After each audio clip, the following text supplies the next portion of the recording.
All right, and we're live. Welcome to episode 39 of Catch and Counter.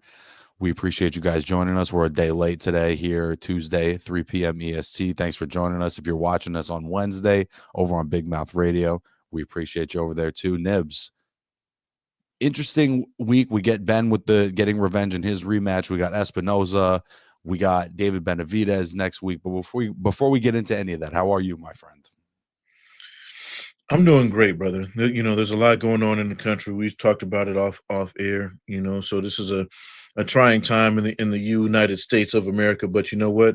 We're all getting through it. And personally, I'm doing. I'm great, baby. I mean, you see what it is. How about yourself, man? I'm hanging in there, bro. Across the pond, obviously in the UK, Conor Benn got his revenge in a rematch with Chris Eubank Jr.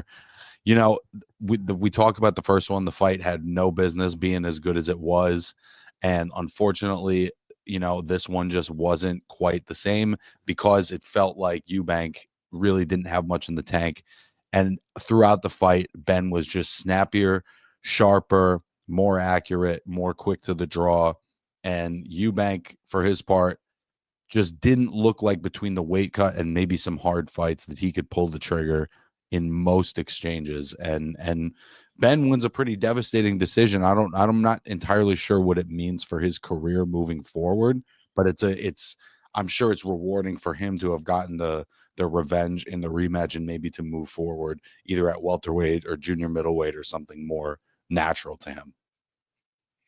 Yeah, I mean, this is a historical, family fight, right? Their fathers fought, and Connor's dad wasn't able to beat Eubank's dad. You know what I'm saying? So really, the Eubanks were, they were up on the bins. There were no losses on their side of things. So, this was one of those things where I think there was so much pressure on Connor to win this, and very little, considering their first fight was a classic. Damn, like you said, it had no business being as good as it was, but I think they lived up to their father's names in the first fight.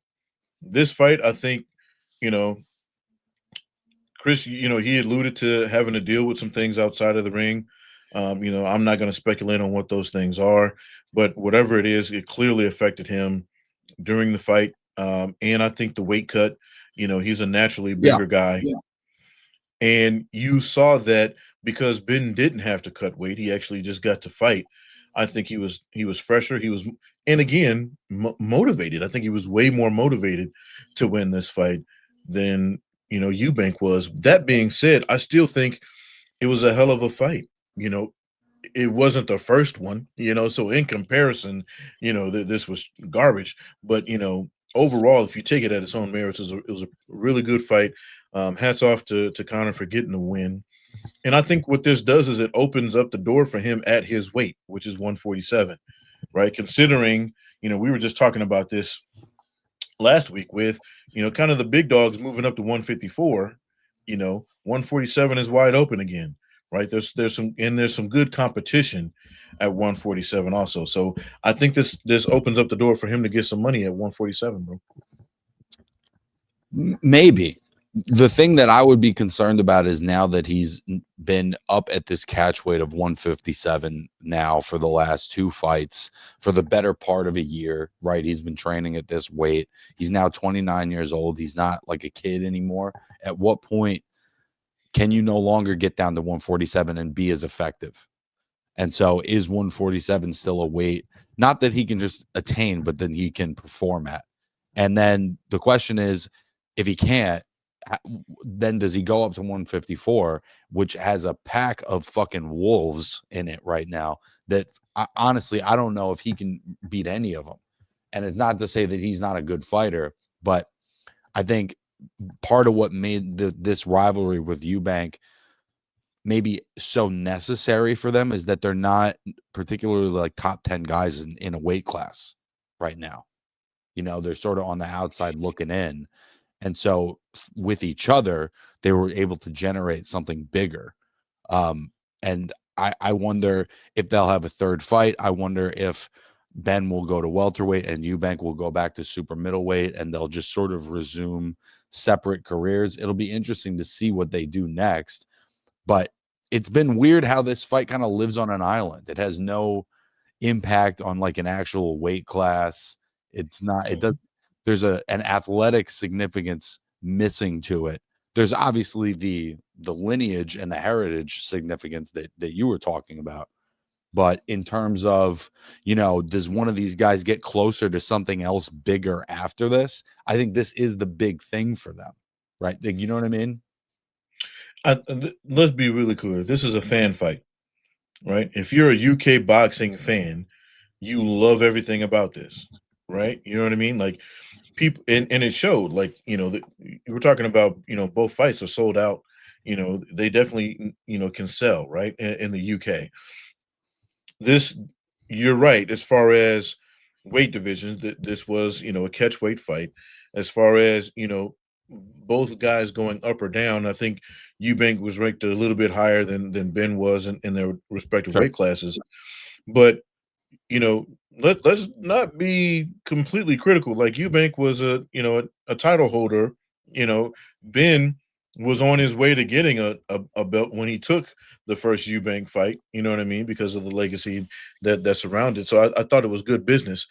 And I think anytime you do good business in boxing, it'll lead to bigger things. Right. So even though this shouldn't affect his ranking in any way at 147, right? If you are at 147, now he's got a name that carries a little bit of weight more than it did than him just being Nigel Benn's kid. You Mhm. know what I'm saying? So he Sure. can go back down to 147 and hit up Rolly and be like, okay, let's make a deal. He can hit up Barrios. Hey, let's make a deal. I carry enough weight with me now to where we can get that needle moving as far as the dollars. Um, I think he needed this more than Eubank did to make money. I think Eubank was a more legitimate contender in his natural weight than Ben was. For me, for Eubank, if I'm Eubank, I don't do this fight again unless it's at my weight. And I want to make a correction to myself, actually, because I'm looking at BoxRec. They both weighed in at 159 pounds. So they were fighting that regular ass middleweight at this fight. There was no Mhm. catch weight. And it's just the reality of Chris Eubank has been a super middleweight for years now. The two fights with Liam Smith, he's been up there for a while. And that's what's natural to him. And now as a Well, 36 year this old was a man, catch weight for them, but yeah, it was a middleweight fight. Yeah. no, I'm saying they both weighed in at 159. So I don't think that there was a catch weight. I think they just both weighed in slightly below the middleweight limit. My point just being that 8 pounds was enough to destroy Eubank, and that other extra, 13 pounds now that Ben would have to drop to come back down to welterweight. It just does neither of those things seem. It doesn't seem practical that Eubank will ever fight at this weight again, and I would really be surprised if Ben were to get back down to welterweight, and if he were to be successful. He just looks too big now, bro. To me. I think, and to your point, he was still shredded. At 160, he didn't. We'll let Nibs catch himself real quick. Yeah, he didn't look like a guy who was 147 who was eating cheeseburgers the night before to make the weight, right? He looked like a guy who could fight at 160. He was shredded. But apparently, him and his father and the people in his camp this was the plan all along. Fight Eubank again and go back down to 147. So they obviously feel confident he can do so. Um, I do think that they are, you have to take into consideration that he is getting older, and he's fought two fights back to back at the weight. However, if he can get back down to 147 and they're honest with themselves about that, right? And he's comfortable there, I don't see why he can't make a run. The one thing I would hope though is that they're honest with themselves if he can't. So if he tries to get to 147, he's like, yo, this shit's killing me. Let's do 154 and keep it moving. I think even at 154, there are some guys in there that can give him, some good scraps, bro. I'm not saying he beats. I mean, the guys at 154 right now are all the killers that we were talking about at 147, plus, the guys that stuck around through kind of the sifting through, so now you have the creme de la creme at 154, because they've already weighted themselves out, right? So, 154 is deep, but I'm telling you, if he can get down to 147, I wouldn't be surprised if he's fighting for a title next. Well, this is a great segue, but one guy, if he were to move back down to welterweight, that I would be interested in seeing him fight was on this undercard. Jack Catterall got a 12th round stoppage over Echo Esuman, who was coming off a win over Josh Taylor, had some momentum on his side, performed well against Taylor, and Catterall has been going through a little bit of a transition since he moved up to welterweight. He's training in Philadelphia with Bozy Ennis. It's a much more physical, rugged style than the one that he's traditionally fought with.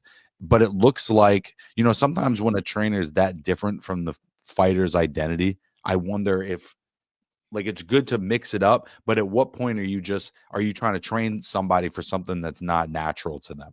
You got to work with a Right. trainer that understands your style. And I wondered if that would work. It looks like it's working, bro. He looked stronger. First of all, he looked stronger at welterweight. And then to be that aggressive when he had Esuman hurt in the closing stages of the fight, finishing it off, really sitting down on his shots.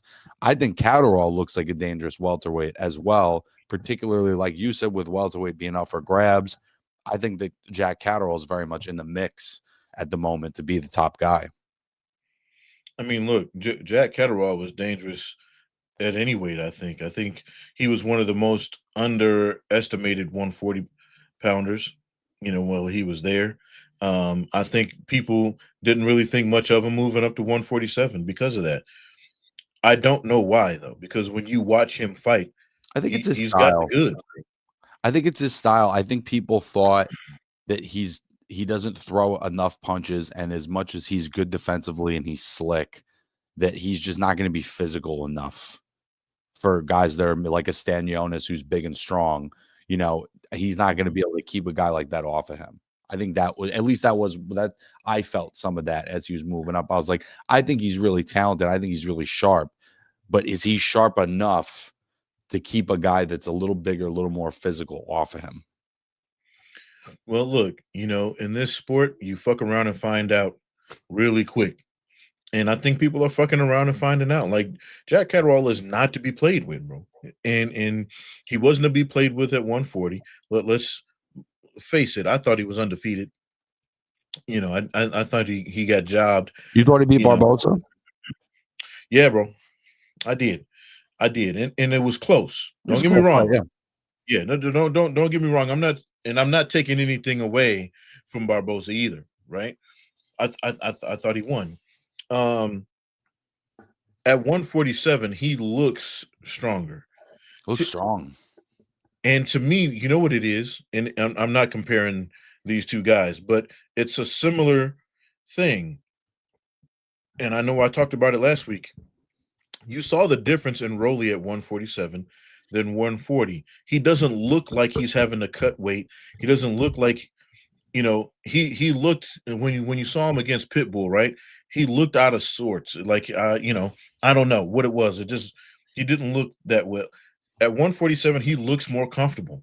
And he looks like his power is carrying more. Catterall, the same thing, bro. He looks comfortable at 147. Like he didn't have to do as much to get there. And his power is carrying way more weight at 147 than it ever was at 140. And I know a lot of people who are casual fans are going, "Oh, it's only 7 pounds." That 7 pounds is a bitch. You know what I mean? We're seeing it more and more, bro. We're seeing that theory come to life more and more. We saw it when as Michaela Mayers moved up in weight, that the power has also traveled, right? We've seen it. I'm trying to think. There was another example recently that I'll think of, but it's a consistent theme when guys fight at when fighters are at a more healthy weight, they're more effective and they hit harder. I think the other important point to note is that Bozy Ennis kind of did this with Andy Cruz also. Andy Cruz is a textbook Cuban amateur style and does it beautifully. And at the beginning of his career, I think people like us were excited about him, but I think other people thought, yeah, I don't know. Maybe he's not aggressive enough. Maybe he's not sitting down enough. And then when he started training with Bozy, I had the same reaction. I was like, I don't know what is he going to pick up from this? But clearly, Bozy Ennis has found a way to take more technical foreign fighters and put a little bit of the Philly sauce into the pot so that they have some more tools on the inside to be more physical and be a little bit more destructive. And I think it's worth noting that and crediting him for that. I don't know that every trainer can do that. I mean, look, bro, sometimes guys had the sauce the whole time. Look at Erislandy Lara. We love that guy, and we love him even more now because he is willing to throw those heavy punches, right? And you look at that and you go, he's had the sauce the whole time. You know what I mean? This isn't brand new. He's just now letting it out. And it's like, okay, if you'd have done this, for the first part of your career, but then again, you don't know how that would have affected him. Would he still be fighting, if he had this, more offensive style? So I think it's that to be noted. But then you look at Jack Catterall, bro, he's got all the tools. You know what I mean? Like there's nothing in his game where you go, but he's defensively, not sound, or He's great he defensively. He's a tremendous right. defensive fighter. He fades late. Like there's none of that. You know what I mean? So I think the world's an oyster for Jack Catterall, bro. And to your point, that would actually be a really good fight. Him and Benn. I don't know if they do that. One of them would need to get a strap, I think, for them to be interested in it. I don't know, bro. I mean, you see how these Brits show up. They can make domestic fights and get a ton of asses and seats. And I think that Catterall, he may not be as big of a star, but I think that fight generates eyes over there, whether there's a belt on the line or not. I do agree with you that it would be much more significant of a fight if there was a title on the line. Don't get me wrong. In the UK, both these guys sell. It is what it is. What I'm saying is I think if their teams are smart about it, one of them needs to pick up a strap before they make the fight. Yeah. Is the point I'm making. I think you can make it right now and sell out an arena overseas. I think you do that, easy. If one of them gets a strap, you might be able to sell this in Vegas, is what I'm saying. Sure. So I think it just makes more sense, to wait to let, and I know people think, Rolly and Barrios, for some reason, they continue to pick on these guys thinking they're easy pickings, and they're not. But, that's the easier route to get a strap, I guess, if you they're viewed as vulnerable, the most vulnerable right. titleists. And we see that a lot, right? Like after George Kambosos beat Teofimo, everybody was calling out George, right? Because they viewed him as the path of least resistance to a world title. But they were right about that one. Yeah. I mean, but we do see that happen. People did it with Dennis Baranchik as well. You remember everybody was calling him out. Yeah, the problem with both of those guys, though, with Barrios and Rolly, is they're not going to bitch up and just let you steamroll them. One, Rolly can knock you out with both hands, and Barrios is a very skilled boxer, and he doesn't go away. Like it seems, he's got that Aztec warrior shit for a reason, bro. Like he'll be there all 12 rounds. So if you're gonna pick him, bring your lunch pail. You know what I'm saying? So I think that as Pacquiao thought it was going to be easy pickings, and it turned out to not be as easy as he thought. So, and putting Catterall on Pacquiao's level, maybe at this point in his career, but anyway, I think that if you can get a belt from one of those two guys, or somebody else, then it makes it a much more interesting fight, because I think then you can sell that fight stateside, which is obviously more money. Listen, man, it's been a sleepier division in the past couple of years, but there's some fights getting made now, right? We're going to talk about it shortly. Obviously, Haney and Norman are going to be squaring off this week. It's announced that Liam Paro and Patty Donovan are going to fight. Paro moving up now to welterweight as well. Catterall, I think, would be a great fit for the winner of either of those fights, or to Lewis Crocker, the new titleist who beat Donovan. I think that there's some more interesting fights that can get made right at this moment than there were even like a year or a year and a half ago.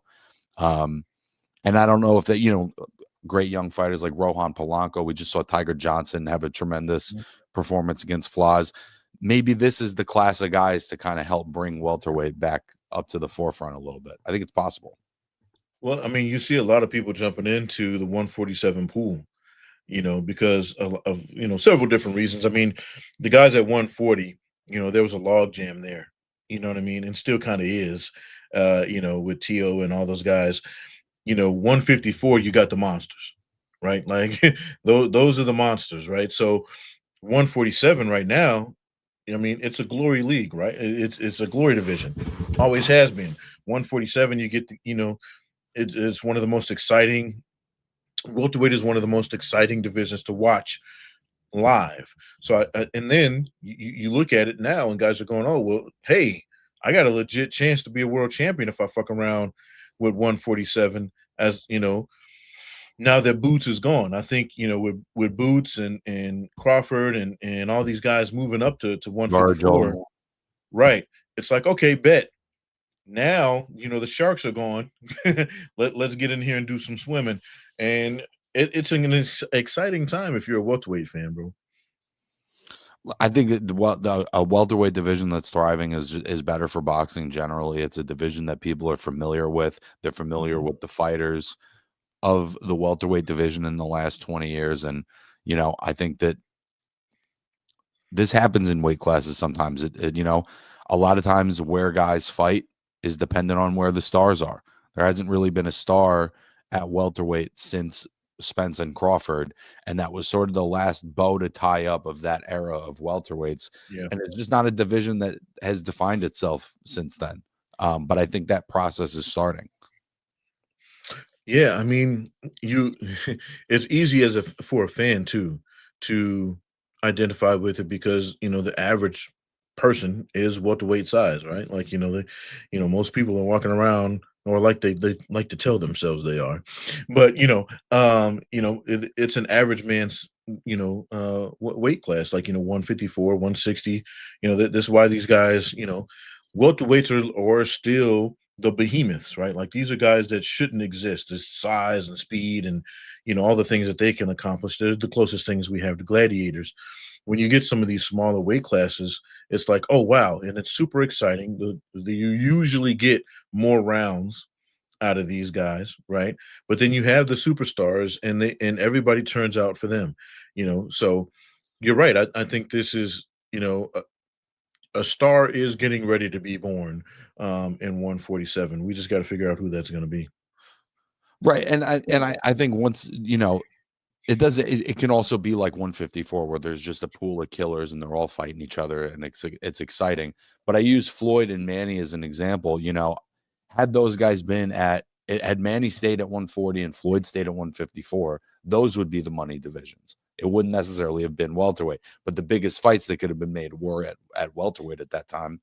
Um, so all that to be said, let's move over to these fights from this weekend. David Benavidez obviously taking on Anthony Yard. Anthony Yard, you got to just give him props for consistently taking on the toughest available fights. He's taken on multiple eras of boogeymen now, and I have nothing but respect for him. But I think he's in with one of the greats of his time. And I think that David Benavidez will probably dominate this fight and win by knockout at some point. But I'm happy to see David staying active against quality opposition, as Better Bevan Beevil try to negotiate the third fight, as Callum Smith and David Morrell try to negotiate their title fight. David Benavidez is staying active and fighting a top-notch guy. Yeah, I mean, what's not to like about Anthony Yarden? You know what I mean? The dude will fight anybody, and he's usually balls to the wall when he does. So, he's one of those guys you if you just like guys who are all gluts, don't give a fuck about glory kind of things. And yeah, he does put on a show a little bit, but he's a guy where you can root for him because again, he's willing to fight anybody and he puts on a good show of himself. I thought he was doing very well in his better be fight. I thought he was doing I thought that fight was going to go way worse for him than it did. I thought he had moments where he had better be in some trouble. You know what I mean? Um, More trouble than we had seen in him in pretty much ever. Um, I will say this: I think that on paper he gets, I mean, Benavidez is going to wipe the floor with him, but I think that if you're Benavidez, you can't overlook an Anthony Yard, because if you overlook him, then you could put yourself into a bad situation, because he is going to come prepared and he is going to do whatever he has to do to win, no matter how long the fight lasts. So I just hope that Benavidez and his people aren't looking past Anthony Yard, because then this could be bad for Benavidez. But on Yeah, paper, yeah, he's I just think going. he's so used at this. It seems like David's probably so used to being ducked and overlooked that he knows to overlook a guy like Anthony Yard, eliminates all that opportunity that's on the horizon. And the last 4 or 5 fights that he's taken have been against the best possible opponent he can get. I think this is the best possible opponent he could get right at this moment, and I am glad to see him active. Ironically, I don't know that I view this fight, at least for me, as the main event of the night, right? Because you got Norman and Haney, you got Bam Rodriguez against Fernando Martinez. There's an argument to be made that both of those fights are more significant athletically, but David is obviously, a huge star. And I think they're trying to build him up to be, a superstar in his own right. Yeah, I mean, he's the superstar, but yeah, I mean, to be completely honest with you, the Bam Rodriguez fight is the main event, in my opinion. You know, it should be anyway. As far as actual, boxing is concerned. Um, I would never put Devin Haney in a main event ever again in life. After watching him in a couple snooze fests, but I'll say this: I think that, and again, that's not to say that Haney isn't a great fighter. I don't want to take anything away from him, but he should not be a main event anytime soon.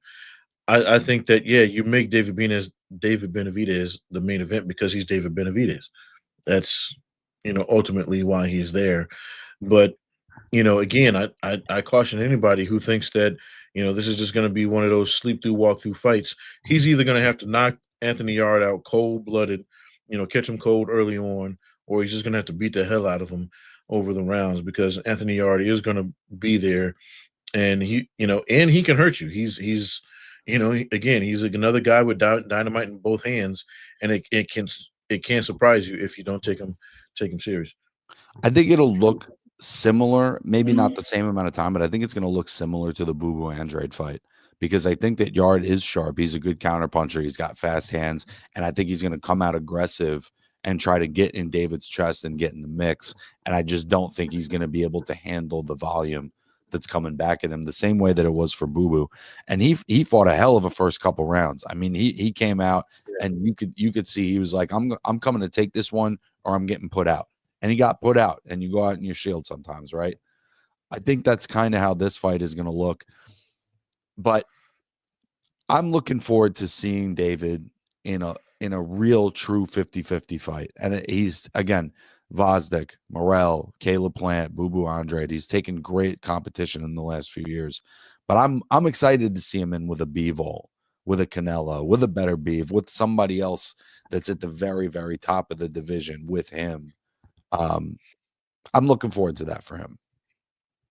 I mean, I thought that's what we were getting with him and Morel, but it turns out that Morel isn't who we thought he was, right? I And actually rewatched that fight the other day, and I was more impressed with Morel than I remembered being.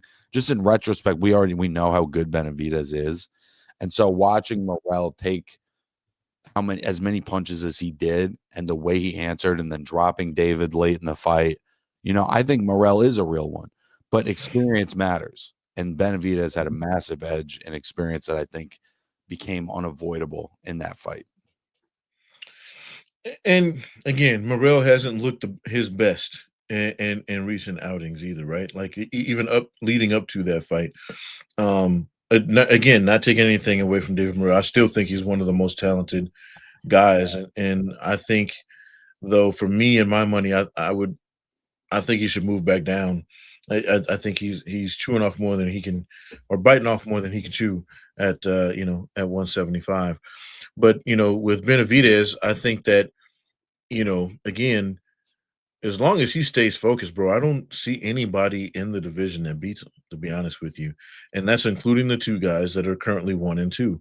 And I think they're two of the best 175ers, period, of all time. Like, if you had a top five in 175, I think both of those guys' names are in there, right? And, you know, that's saying something. But at the same time, I think Benavidez beats them both. I can't wait to see it. I guess give me your thoughts real quick on Haney versus Norman. I'm going to grab some water real quick, but give us a quick preview on that fight. And I didn't actually ever see Haney's fight with Jojo Diaz or with Jose Ramirez. I only saw the highlights. I remember, but I remember feeling like he just looked a little hesitant, and I'm not sure how hesitant you can be with a guy like Brian Norman, who I feel like is really coming into his own as one of the best young champions in the sport right now. I kind of have to agree with you, bro. I think that the game plan you have for a Brian Norman is not the same game plan you can have for Ryan Garcia or Ramos. Definitely not the same game plan you can have against Cambosis. I think that Brian Norman is going to make Haney fight, and he's going to make him uncomfortable, and he's going to put him in positions where Devin Haney has to be offensive, right? Whereas, you know, Devin Haney, even in his, loss slash non-loss to Ryan Garcia, Haney got to get his shit off a little bit, and then Ryan was just catching him with left hooks. You know what I'm saying? So it wasn't like he had to change up his game plan too much, other than seeing a left hook coming. But I think that again, if you employ that same kind of you know if he fights this way, the way he did against Lomachenko, to be exact, right? I think he loses this fight going away, because Brian Norman Jr. isn't just going to sit back and let you pot shot him. He's not going to, you know what I mean? He's going to walk through that shit. And again, this is 147. It's not 140. Can Devin Haney, does he have enough at 147 to keep a motherfucker off of him? I don't know that he does. Right. Well, and I got to be honest, bro. I think Brian Norman's the most devastating puncher at welterweight right now. I don't even think that's controversial after the Sasaki fight. That was a brutal knockout. And again, the last two fights that he had, that fight and the fight with Giovanni Santillan, who had just dominated Alexis Rocha, he stepped his game up, and every time, the last two times I've watched him, I've been amazed at his accuracy. I've been amazed at his punch variety. I've been amazed at how he's adapted, right? When we first saw him against Quentin Randall in those early fights, the insiders know that Quentin's a real one, but watching it from the outside, it just looks like Brian can't find his range. He can't find his distance. And I think he learned some hard lessons that night and built off of that, and has become a better fighter since that fight. And when you're talking about the most devastating puncher in the welterweight division, it's going to require, and now we've seen Haney get hurt. We've seen him get dropped. And I don't think Ryan Garcia punches the way Brian Norman does. I'll be honest. He's a bigger guy. It's different weights. Haney is going to have to be the guy he was when he fought Regis Prograis and George Kambosos. He's going to have to be a master of distance, and he's going to have to be able to engage Norman on his terms. And I just don't. I haven't seen that guy since the Prograis fight. I don't know. I don't know how much residual there is from the Garcia fight, and I think that I gotta respect the balls, but it's tough to imagine that he'll regain that in this fight. And if he did, it would be it would be a real fucking achievement. Well, let's call it what it is, bro. You want to know why you haven't seen what you saw against Kambosos? Because Kambosos is trash. Yeah, but Prograis is not. Well, I'm getting there. And the reason you haven't seen what he got against Prograis is because Prograis is shot. Now Prograis isn't, he's still the Ruger. He's still going to keep coming. God bless him. He gave him everything he could give him, but he's not the Rougarou that we knew. You know what I mean? I didn't mean that for that to rhyme. Sorry that it did, but he's not the same guy. Is all I'm saying, right? You so I take those as one-offs. I don't take it as that's who Devin Haney is. Devin Haney is who we saw against Rigondeaux. He is who we saw against Ryan Garcia, right? The second he realizes that you can knock him out, he 100% defensive, and there's very little offense. He does just enough. Well, but Just enough. I thought that when he got dropped early against Garcia, I remember him pretty clearly winning rounds 2 through 6 and winning them pretty clean. And it looked like Ryan was kind of falling asleep at the wheel before he hurt him again in the back part of that fight. So I do think that he responded well in that moment. But I also think that Norman is just more devastating. And Haney's going to have to be so sharp. He's going to have to be so aware of his distance. And I just don't. I didn't see when I watched the highlights of that Ramirez fight. I didn't see the confidence. I didn't see the sharpshooter because for him to do De La Hoya Canelo or Mayweather Canelo in this one, he's got to be fucking perfect. You know what I mean? But here's the thing, bro. Ramos can hurt you. Garcia can hurt you. Norman, if Norman puts Haney down, the fight's over because even if he gets up, Norman is going to finish the fight, right? He's not gonna play. He's not a guy who plays with his food. He's going to devour it. So, Ryan, to your point, Ryan Garcia was playing with his food. He saw what it was. I don't know what it was that fight, but Devin Haney for some reason couldn't see a left hand coming. If at all, he just couldn't. And Ryan Garcia was kind of playing with him, and he got a couple of rounds back. But anytime he wanted to drop Devin Haney, he could. I'm here to tell you, Devin Haney gets dropped against Brian Norman. Go ahead, pack your stuff, start heading toward the exit. Shit's over.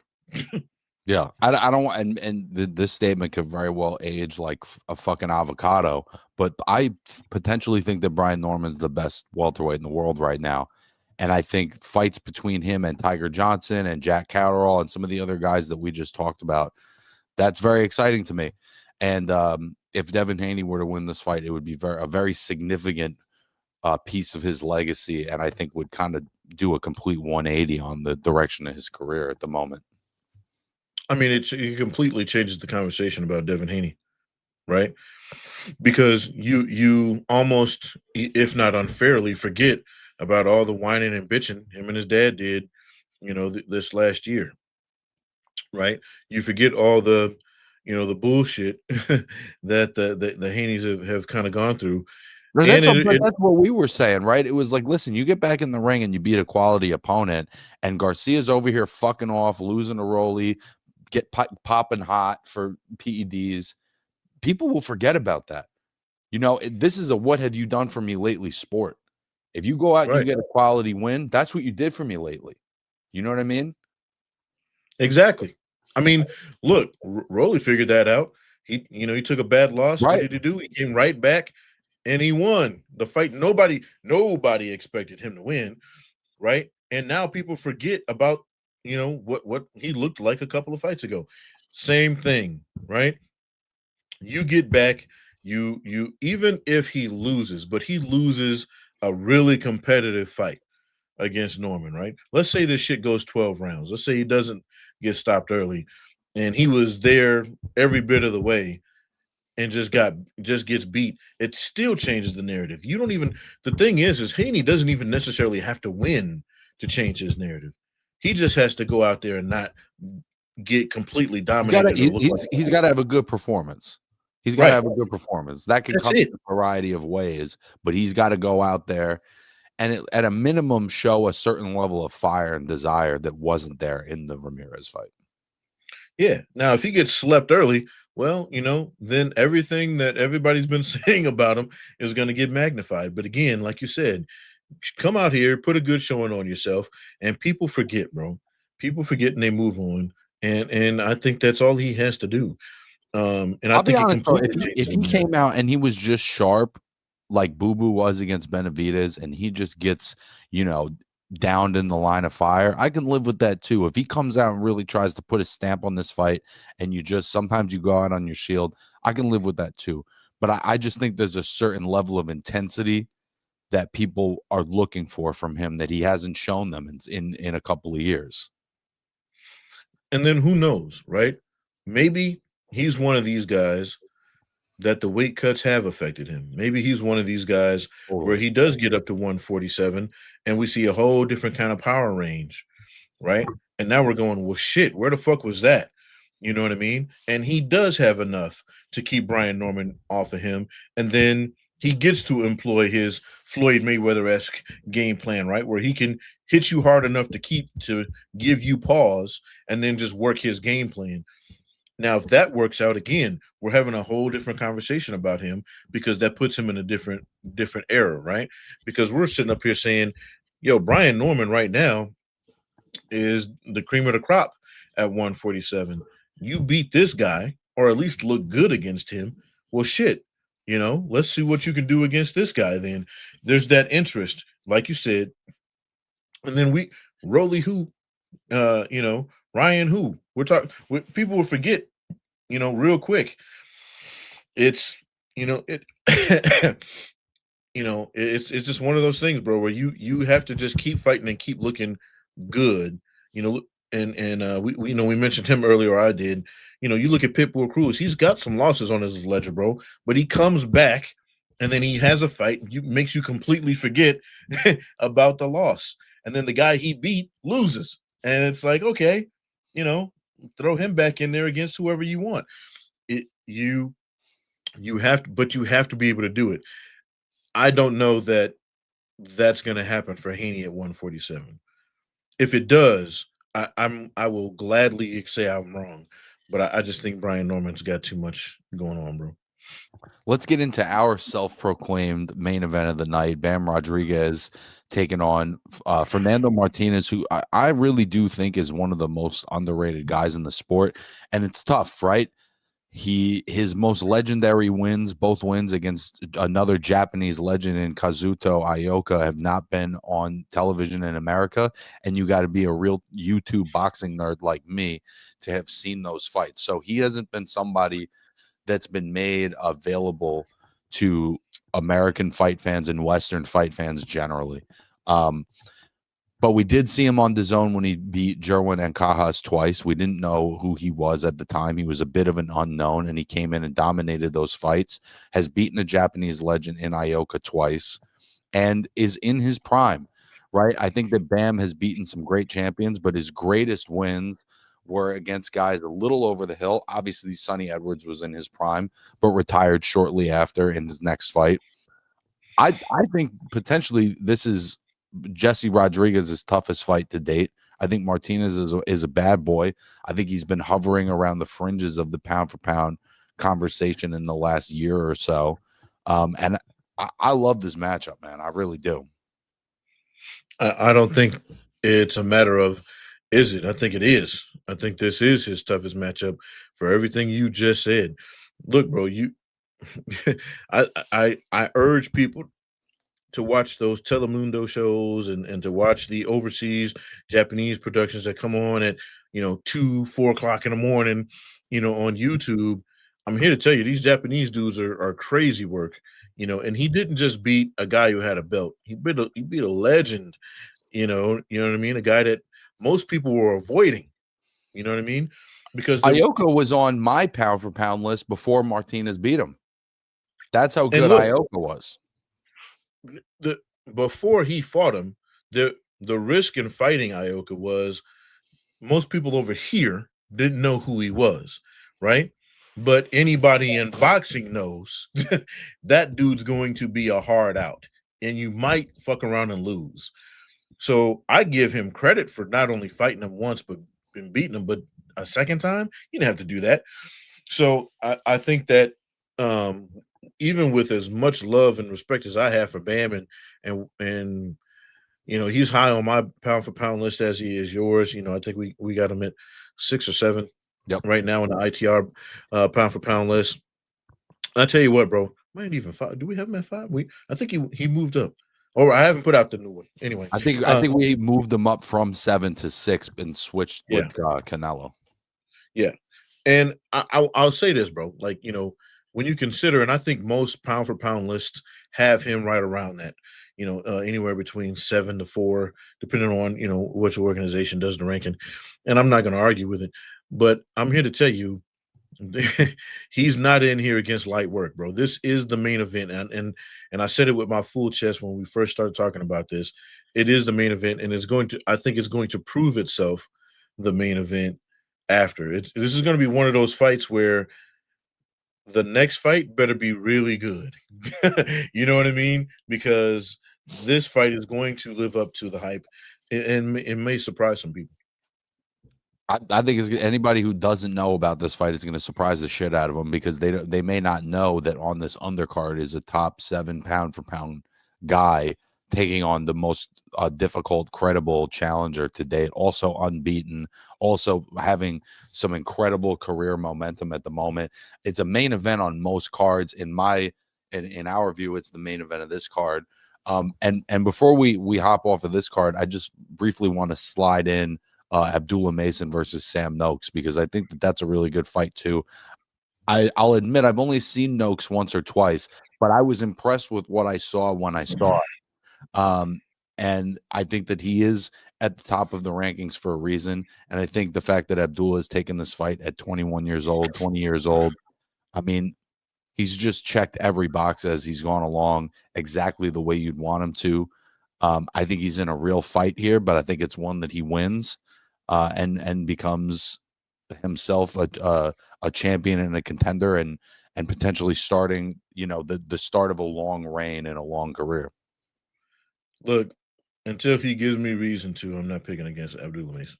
It's just not gonna happen. Nah. So with that being said, yeah, he's fighting a great opponent and he's going to win. That's Yeah. I mean, look, he's given me zero reason to doubt him up to this point. And there are some guys I thought earlier that would give him some good work. His most recent fight, I can't remember the guy's name. My goodness, he had some gold trunks. That's all I remember. But he, I thought that was going to be a much more competitive fight, and I mean, he laid waste to him. So you know, I look Abdullah Mason for the win. That's my pick.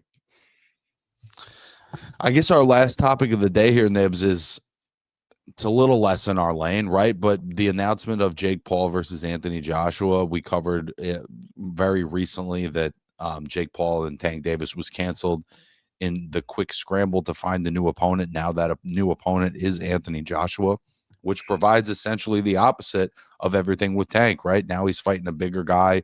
He's fighting a guy where there's some real physical danger involved. Am I interested in it, particularly as a boxing match? Not really.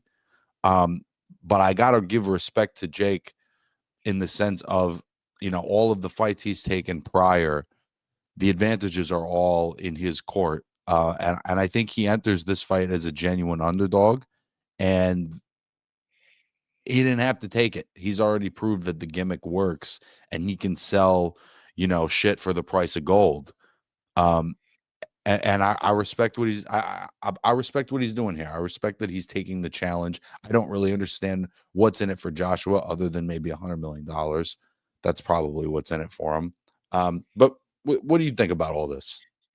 I love how you casually say, other than $100 million. Well, 100 mil, Yeah, real quick, yeah, something light. yeah, something like. Look, I want to say this before I even get into anybody that Jake Paul's fighting. I want to say that I do appreciate what him and MVP Promotions have done for the sport of boxing. They've put on some quality cards. I think they've shown other promoters how to put on entertaining cards too, right?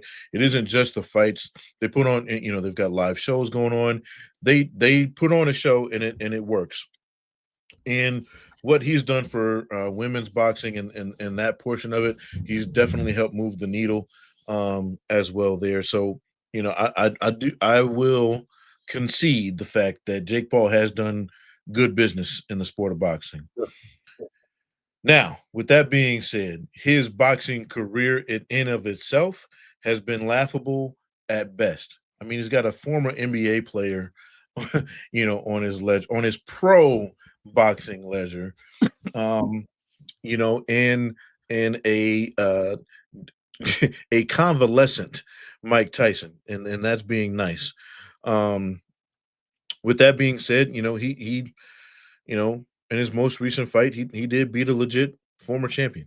You know what I mean? And there's no matter what you think of Junior, you have to acknowledge that, right?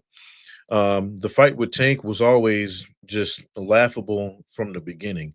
I mean, you look at the size difference; it was Jesus. No matter how much talent Tank has, you can't overcome It requires size, a severe lack of knowledge about boxing. right?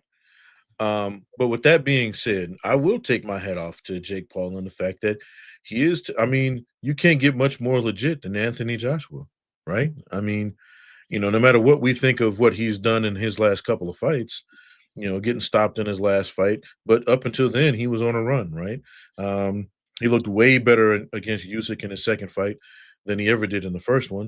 Looked fantastic against Otto Wallin. People forget that performance, but Wallin was also had some momentum in his own right, and Joshua really smoked him.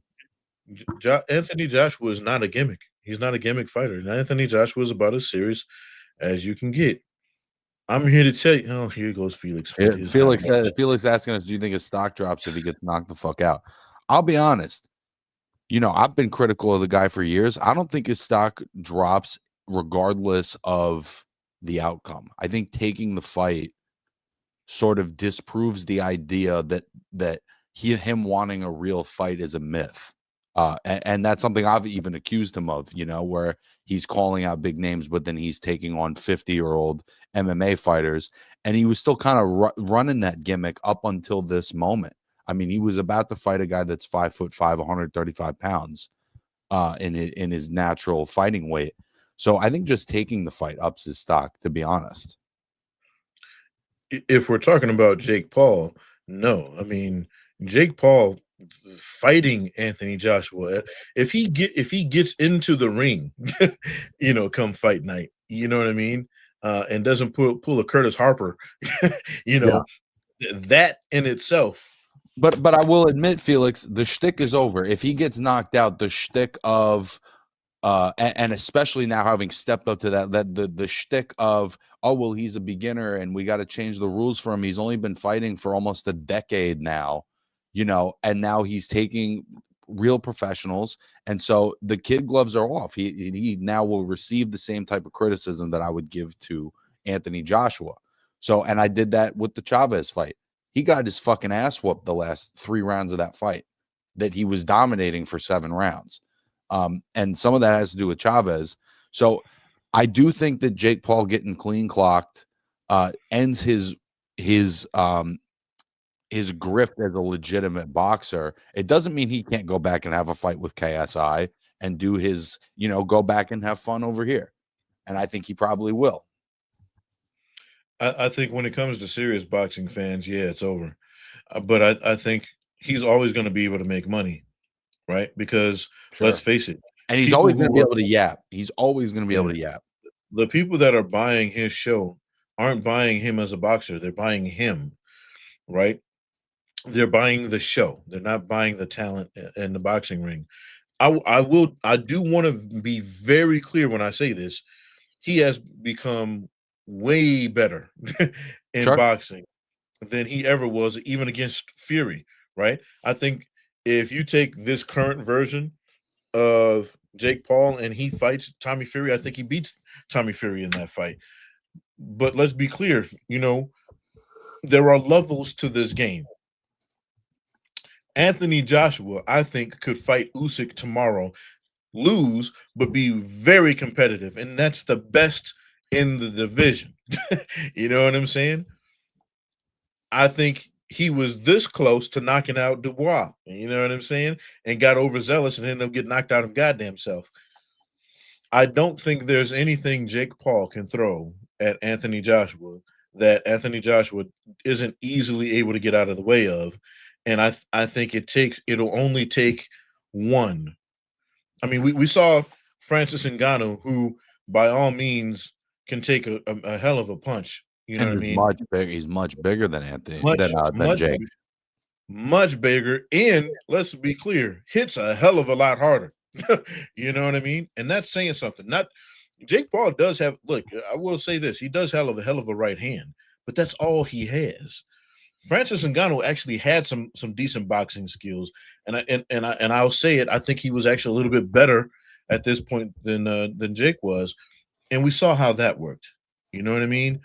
And Anthony Joshua, let's be really clear, didn't break a sweat. It was, when he fought Ngannou. I don't think he's going to break a sweat, but I will say this: I do think he does have to take it serious. I think he does have to actually take Jake Paul serious and take the fight serious because you don't want to get caught with something, you know what I mean, fucking around like he did against, Garcia, Ruiz in his first fight with him. You don't want to get caught with something silly because you're completely overlooking the guy. You know what I mean? And I think that's the only way he loses this fight is if he completely overlooks Jake Paul because Jake Paul does have a right hand. Or if his whole lifestyle as an athlete has gotten fucked up and he does a Tyson Fury. But Nibs, as we wrap this show up, Jake Paul came to boxing with an immense following that he was able to bring to the ring and monetize in essentially non-boxing fights to build him up to this moment. But for most fighters, they come up because of the support of their community and the support of local boxing gyms and local coaches. So let's close as we always do. Tell us why it's important to support local boxing. Look, man, I want everybody out there who's a boxing fan to look up all the current champions. Most of them didn't come from big markets. Most of them now live in places like Vegas, like New York, like LA, where these markets are much bigger. But they started off in places like Tucson, Arizona, Des Moines, Iowa, anywhere Nebraska, Oklahoma. They started in these places where there wasn't a lot of eyes, there wasn't a lot of opportunities to make it in any industry, right? You get a lot of kids who come from places that most of us wouldn't drive through. You know what I mean? But the communities that they live in saw something in these kids, saw something in these men and women, and said, you know what? I'm going to show up for them. And I'm going to show up again tomorrow. I'm going to show up the day after that. And anytime this kid does something, I'm going to show up and support him. And they did that. And guess what? These kids kept going and they needed it, right? They needed it much more then than they ever will now. But again, you see what happens. The shit comes full circle. If you support anybody, if we, especially in the world we're living in now today, we need to all come together as communities and support each other, but especially in the world of boxing, because a lot of these people, this is their only chance. And when the guy that you supported or the girl that you supported that no one ever gave a chance does well and does good by your community, the pride that you have in that and being able to say they're from BFE and so am I, you got to love it, baby. Fuck with us or fuck off. Beautifully said, my friend. We will catch you next week. Thanks for being with us, everybody in the chat. Peace.